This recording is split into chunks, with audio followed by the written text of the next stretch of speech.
লাকড়ির চুলায় জ্বলছে বড় বড় ডেক, ভেতরে টকবক করে ফুটছে মজাদার এক খাবার, নামজার আলুঘাটি। বগুড়ার দইয়ের পাশাপাশি আরও একটি বিখ্যাত খাবারের নাম যে আলুঘাটি, সেটি হয়তো কেবল বগুড়ার মানুষই জানেন। কিন্তু ঐতিহ্যের স্মারক বহন করা এই জনপ্রিয় খাবার এখন শুধু বগুড়ার মানুষই নয়, অন্য জেলার মানুষের কাছেও পেয়েছে জনপ্রিয়তা।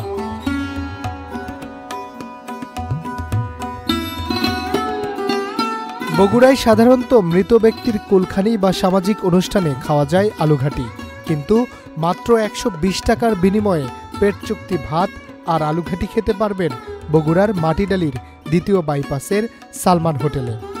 প্রতি শুক্রবার জুম্মার নামাজের আগে থেকেই শুরু হয় রান্নার প্রস্তুতি।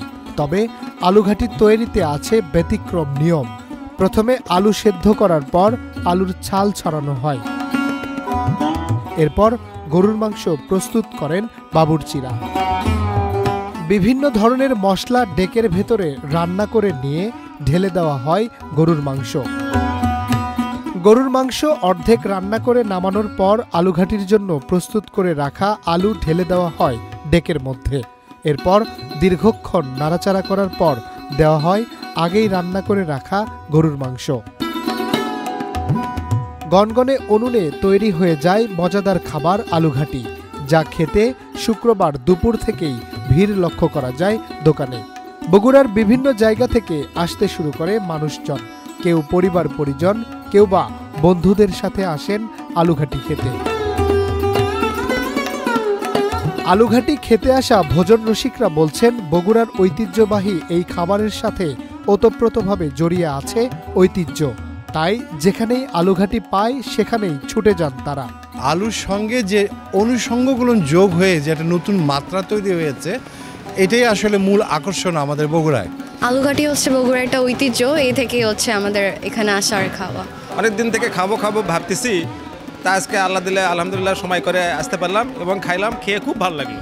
এটা শুধুমাত্র আমরা আগে মজলিসে খাইতাম, কিন্তু ওনারা এটা বাণিজ্যিকভাবে শুরু করেছে, যার কারণে আমাদের অনেক ভালো লাগছে। এটা অনেক বেশি সাড়া ফেলেছে বগুড়ায়। ফ্যামিলির সবাই প্ল্যান করে আসছি যে আজকে এখানে খেয়ে আর কি ঘুরবো, তো খেতে এসে অনেক ভালো লাগতেছে, খাবারটা অনেক মজা আর কি। জনপ্রিয় এই খাবার শুধু বগুড়ার মানুষের কাছেই নেই সীমাবদ্ধ, দেশের বিভিন্ন প্রান্ত থেকে আসেন এসব ভোজন রসিকরা।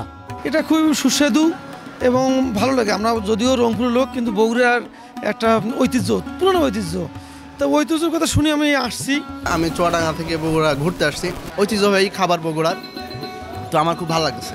মৃত ব্যক্তির কুলখানি বা সামাজিক অনুষ্ঠানে খ্যাতি অর্জন করা এই আলুঘাটি ঐতিহ্যের বাহক হিসেবে ধরে রাখতেই আলুঘাটি বিক্রির সিদ্ধান্ত নেন আয়োজকরা।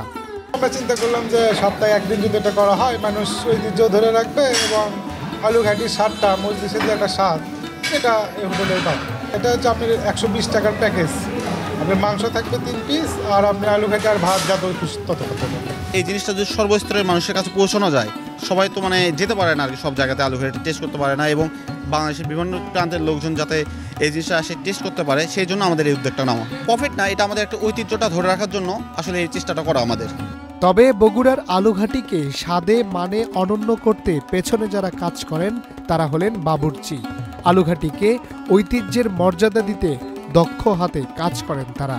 যখন গোস্ত দিলাম তখন মনে করলাম একবার টকবকা গরম উঠবে, আলুঘাটি মনে করলাম পাও তুষ্টে আসবে, যেরকম সেই রকম একটা আলুঘাটির বড় উঠবি, সেই রকম বড় কোটা না পর্যন্ত আলুঘাটি হবে না। ওই রকম বড় উঠলে তারপরে যে আমরা আলুঘাটিটা নামাবো। স্বাদটা আসলে এখানকার পানিটা ভালো, আর কিছু হাত যশো আছে, ভালো হওয়া লাগে। গরুর মাংস দিয়ে আলুঘাটি প্রচলনের ইতিহাস কবে সেটি জানা না গেলেও বগুড়ার প্রতিটি প্রজন্মের কাছে রয়ে যাবে এই ইতিহাস ও ঐতিহ্য, এমনটাই মনে করছেন বগুড়াবাসী। Harunur Rashid, channel I, Bogura.